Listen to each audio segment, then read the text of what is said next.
क्या आपका Google account, Amazon की डिलीवरी या माइक्रोसॉफ्ट का सिस्टम किसी युद्ध की वजह से बंद हो सकता है?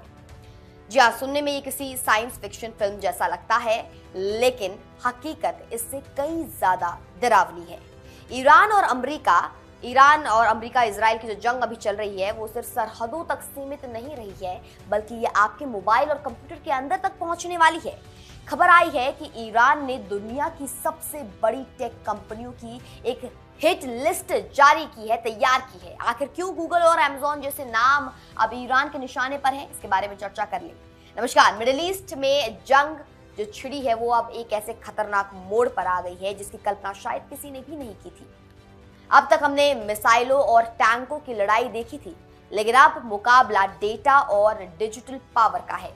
रिपोर्ट्स के मुताबिक ईरान ने गूगल, अमेजॉन और माइक्रोसॉफ्ट जैसी दिग्गज अमेरिकी टेक कंपनियों को अपनी हिट लिस्ट में डाल दिया है। ईरान का मानना है कि ये कंपनियां सिर्फ व्यापार नहीं कर रही हैं, बल्कि वे इस युद्ध में अमेरिका और इजराइल की डिजिटल आर्मी की तरह काम कर रही हैं। ईरान का सीधा आरोप है कि ये टेक कंपनियां इजरायली और अमेरिकी सेना को क्लाउड सर्विस, डेटा एनालिसिस और सबसे खतरनाक आर्टिफिशियल इंटेलिजेंस यानी कि एआई की तकनीक मुहैया करा रही है। ईरान के सैन्य सूत्रों का कहना है कि इन तकनीकों का इस्तेमाल ईरानी ठिकानों को ढूंढने और उन पर सटीक हमले करने के लिए किया जा रहा है। इसलिए ईरान ने अब इन कंपनियों के दफ्तरों और उनके सर्वर रूम्स को वैध सैन्य लक्ष्य घोषित कर दिया है, मतलब अपना नेक्स्ट टारगेट। जी हाँ, आप बिल्कुल सही सुन रहे हैं। इस लिस्ट में सिर्फ एक दो नाम नहीं है, बल्कि इसमें IBM, अमेजॉन, माइक्रोसॉफ्ट और गूगल जैसे वो नाम शामिल हैं जिनके बिना आज की दुनिया एक कदम ही नहीं चल सकती। विशेषज्ञों का मानना है कि ईरान इन कंपनियों पर सीधा मिसाइल हमला करने के बजाय साइबर वॉर का रास्ता चुन सकता है।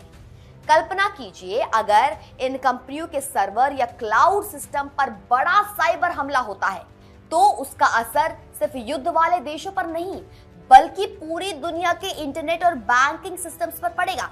ईरान पहले भी कई बड़े साइबर हमलों के लिए चर्चा में रहा है और अब उसकी नजर इन कंपनियों के ग्लोबल इंफ्रास्ट्रक्चर पर है।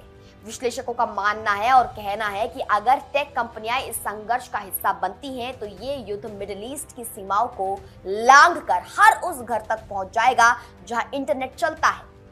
ये एक ऐसा ग्लोबल तनाव है जिसे संभालना किसी भी देश के लिए आसान नहीं होने वाला। फिलहाल इन बड़ी कंपनियों ने इस खतरे पर कोई आधिकारिक बयान नहीं दिया है, लेकिन सूत्रों की माने तो इन सभी कंपनियों ने अपनी साइबर सुरक्षा और दफ्तरों की सिक्योरिटी को हाई अलर्ट पर रख दिया है।